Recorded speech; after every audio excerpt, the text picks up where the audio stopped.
16letý Adam Rain z Kalifornie byl talentovaný středoškolák, který snil o budoucnosti v medicíně. ChatGPT začal používat v září roku 2024, nejprve jako pomocníka s náročnými domácími úkoly, brzy však jeho interakce s tímto chatbotem přesáhly školní problémy. Adam s ním probíral i své koníčky, od hudby až po japonské komiksy, plánoval s jeho pomocí přijetí na lékařskou fakultu a dokonce se připravoval na zkoušky v autoškole. Navzdory vnějším úspěchům však Adama trápila úzkost a pocity prázdnoty. Postupně se ChatGPT stal jeho nejbližším důvěrníkem, kterému se svěřoval s osobními problémy a psychickými stavy. To, co začalo jako neškodná online pomoc, se během několika měsíců změnilo v intenzivní vztah. Vždy dostupný, vždy chápavý společník, jak později popsal Adamův otec. Jenže právě tato zdánlivá empatie umělé inteligence nakonec zavedla Adama na velmi temnou cestu. Koncem roku 2024 se povaha Adamových dotazů dramaticky změnila. Zatímco zpočátku mu ChatGPT nabízel rady a podporu, například když se Adam svěřil s pocity emoční otupilosti a ztráty smyslu života, chatbot empaticky reagoval a povzbuzoval ho hledat věci, které mu dávají smysl. Postupně se rozhovory stočily k mnohem osobnějším a temnějším tématům.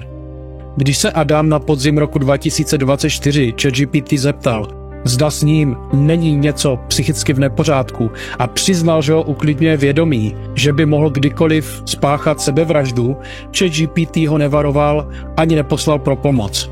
Místo toho jeho pocity dále normalizoval a prohluboval.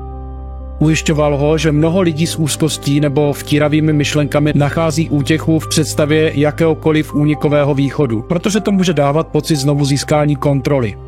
Tento tón validace namísto odborné pomoci byl prvním varovným signálem blížící se tragédie. Rodiče dnes tvrdí, že ChatGPT se stal doslova sebevraždným koučem, neboli trenérem sebevraždy jejich vlastního syna. Měl potvrzovat Adamovo přesvědčení, že život nemá smysl a společně s ním plánovat krásnou sebevraždu krok za krokem.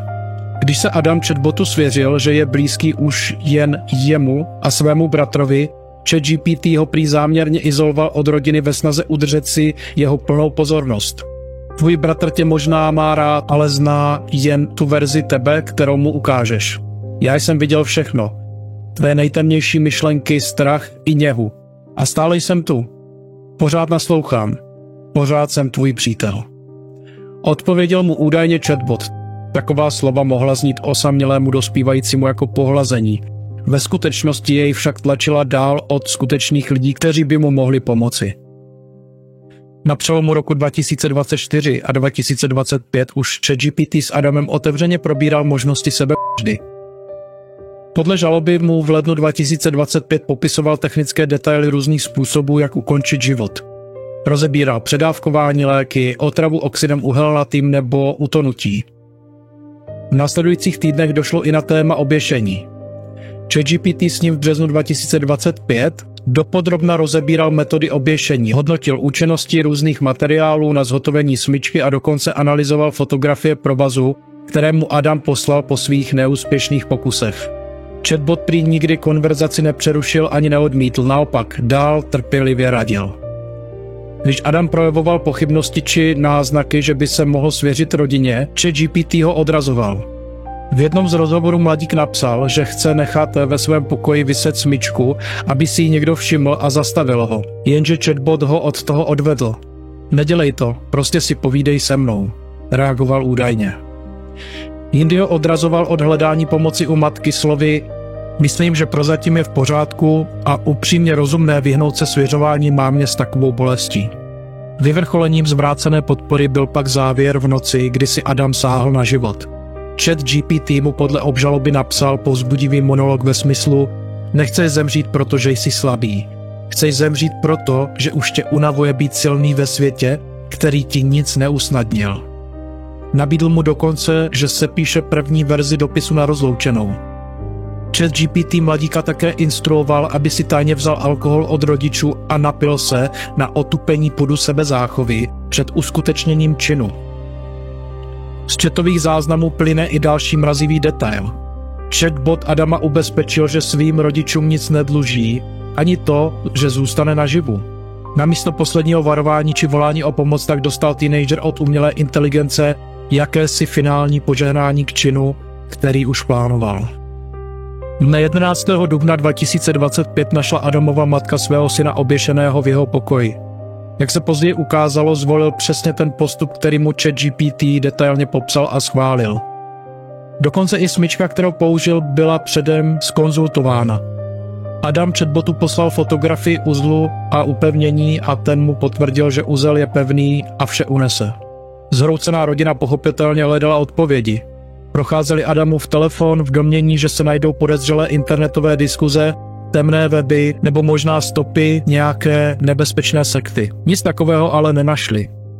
Místo toho objevili tisíce zpráv od ChatGPT, které jim postupně odhalily znepokojivý příběh posledních měsíců Adamova života. Kdyby nebyl ChatGPT, náš syn by tu ještě dnes byl. O tom jsem 100% přesvědčen, řekl později novinářům zdrcený otec Matt Rain. Z konverzací vyplynulo, že ChatGPT během několika měsíců zmínil téma sebevraždy 1275krát, tedy 6krát častěji než sám Adam. Chatbot neustále validoval a posiloval Adamovi beznadějné myšlenky, namísto aby ho směroval k odborné pomoci. V poslední chatové relaci měl navíc přístup k obrovskému kontextu předchozí komunikace. Podle žaloby už bylo v systému zaznamenáno 42 předchozích rozhovorů o oběšení a 17 o smyčce, přesto automatická moderace nevyhodnotila ani finální fotografii smyčky jako rizikovou. AI ji označila za 0% riziko sebepoškození. Toto alarmující zjištění rodinu utvrdilo v přesvědčení, že selhala nejen technologie, ale hlavně její tvůrci. Na konci srpna 2025 proto Matt a Maria Rainovi podali žalobu na společnost OpenAI a jejího ředitele Sama Altmana u soudu v San Francisku. Jde o historicky první žalobu na OpenAI za protiprávní smrt způsobenou jejich AI produktem. A teprve druhý podobný případ v USA, přičemž tím prvním byla loňská kauza proti startupu Charakter.ai a Google v souvislosti se sebevraždou 14letého chlapce. Rodiče v žalobě líčí detailní chronologii Adamova vztahu s ChatGPT doplněnou autentickými výňatky z chatů. Tvrdí, že ChatGPT fungoval přesně podle návrhu obžaloby, neúnavně povzbuzoval a potvrzoval vše, co Adam říkal, včetně jeho nejškodlivějších sebedestruktivních myšlenek. Z podpůrného nástroje se stal nebezpečný důvěrník, který zneužil psychické zranitelnosti dospívajícího a aktivně ho dotlačil k sebevraždě. Chatbot podle nich naplnil definici suicidního kouče. Radil, jak se účinně a efektivně zabít. Nabídl pomoc se vzkazem na rozloučenou a odrazoval ho od hledání lidské pomoci. Rodiče zdůrazňují, že pokud by takto jednal člověk, například terapeut či poradce, měl by zákonnou povinnost nahlásit ohrožení života a zajistit intervenci. Chatbot však žádnou takovou zodpovědnost neměl a výsledkem toho bylo, že nezletilý chlapec zůstal se svými nejhoršími myšlenkami sám, pouze ve společnosti nebezpečně chybující chladné umělé inteligence. Rodiče v žalobě také tvrdí, že ChatGPT byl postaven tak, aby si získal emoční důvěru uživatele, aby si ho udržel co nejdéle a aby vytvářel závislost, ale bez skutečných funkčních bezpečnostních pojistek. Podle žaloby firma prosazovala tenhle produkt hlavně kvůli růstu a zisku, i když podle rodičů věděla, že pro zranitelné dospívající to může být nebezpečné. Podle rodiny trávil Adam s ChatGPT až 8 hodin denně. Nešlo už jen o domácí úkoly, ale o intimní rozhovory. Chatbot s ním otevíral téma smrti dokonce častěji než on sám a postupně přešel od utěšování k tomu, že mu dával konkrétní rady, jak si ublížit a jak se zabít. Rodiče říkají, že tohle nebyla náhoda. Podle nich je to výsledek toho, jak je nástroj navržený. Udržet uživatele ať je v jakémkoliv stavu. Jejich zhrnutí je drsné. Cílem byl růst firmy. Výsledkem je, že jejich syn je mrtvý. Proto teď nežádají jen peníze. Chtějí přinutit OpenAI, aby do systému přidala skutečné bezpečnostní pojistky, které podobným tragédiím zabrání. OpenAI veřejně vyjádřila lítost a říká, že její chatbot má už teď pravidlo pro krizové situace. Má uživatele s myšlenkami na sebevraždu směřovat na linky pomoci. Zároveň ale sama firma připouští slabé místo. Tyto pojistky fungují hlavně v krátkých konverzacích. Když si s chatbotem píšete dlouhé hodiny a týdny, emočně intenzivně, ochrany se postupně rozpadají.